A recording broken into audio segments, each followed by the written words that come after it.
Hello again, it's Lisa with All Care Software. We're making some short videos going tab by tab here to make them specific and unique to each tab. So today we are going to work on the Payroll tab. First, I need to let you know that if you want to run payroll out of your software, you will need to go into the employees. I'm just going to open up Aaron here. And in edit, Aaron will need pay rates. You can have start and end dates, any and all service codes. You can either do it for every service code in case Aaron would happen to need to fill in for somebody else and you want to think ahead, or you can do it just for the specific codes that you know that Aaron performs for his clients. You can add a pay rate here. So you'll pick the group, if it's companion, the start date, the pay rate, and then you'll want to go hourly. Now, if Aaron works for a client that anytime he works for companion, he's going to get paid, let's just say $12.50. You can, but when he works for a specific client, he's going to get paid a different rate for that companion service.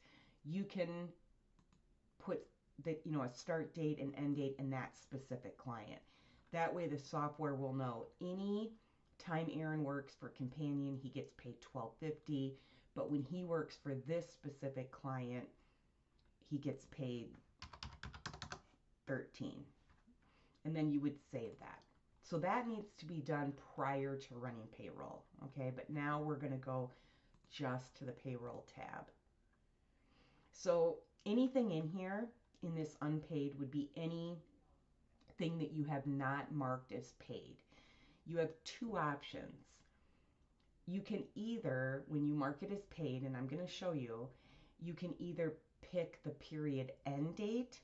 So if you're taking timesheets from 12/1 to 12/13, you can mark that date as a period end date, or you can mark it as, okay, these are timesheets from 12/1 to 12/13, but I'm going to mark it on for 12/22 because that's the date they're going to get paid for these. Either way you want to do it, but whatever you start with, I would keep it that way.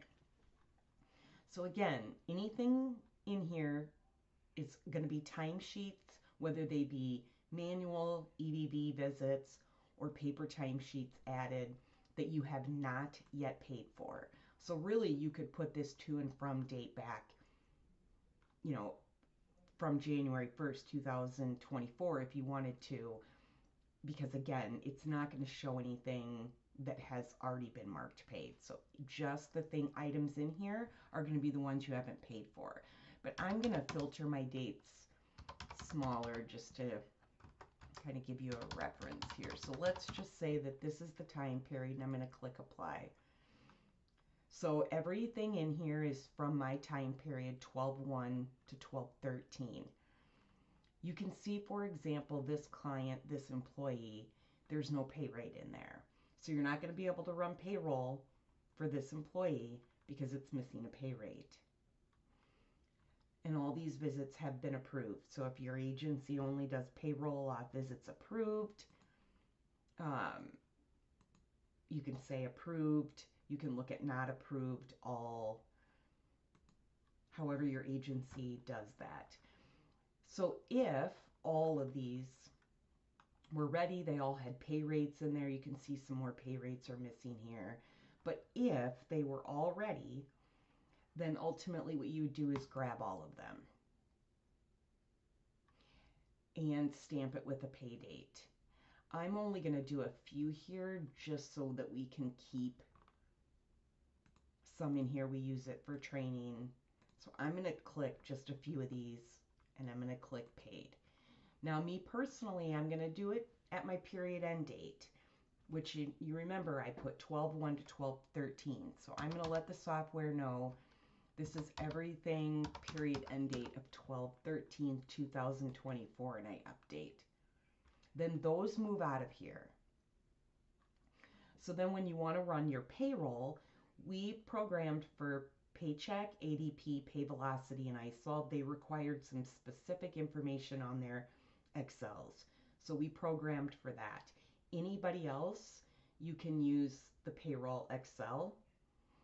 And I would play around. If you're not using one of these, I would see which one you like. Employee summary hour.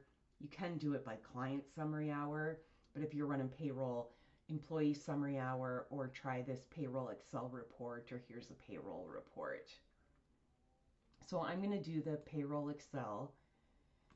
And remember, we picked that date, 12/13. So I'm going to put it here in both spots. Oops. And I'm going to say pay date, because I don't want to see by service date. Excuse me. I wanted to see that date that we marked, which remember, we marked 12/13.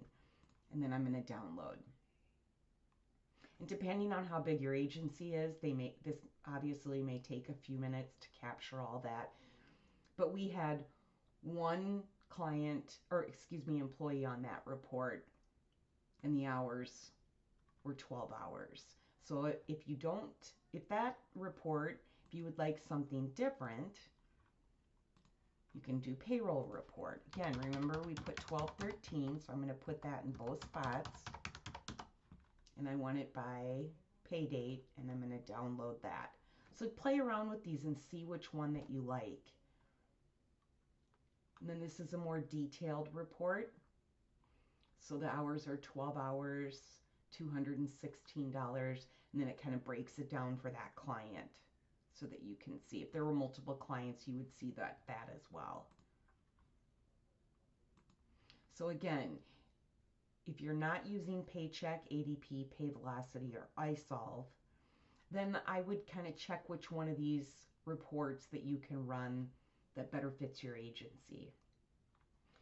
Then once you stamp them with that 12/13 we used, you can always go back and look at past ones by looking in the paid section. And you can see paid on dates. So if you want to filter, I want to see everybody that we paid on 11/15. You're able to see that. You can punch in, I'm going to find a date that we used to pay, so 12/12. So you can come up here and say, you know what, I need to see everybody that I paid on 12/12 and click apply, and those would populate here.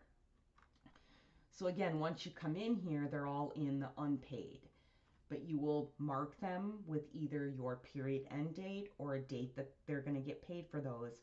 And then they automatically move over here to paid. You have access to that all the time. And we'll do more videos as we go here. We just wanted to do one specific one on payroll, so I hope this helped.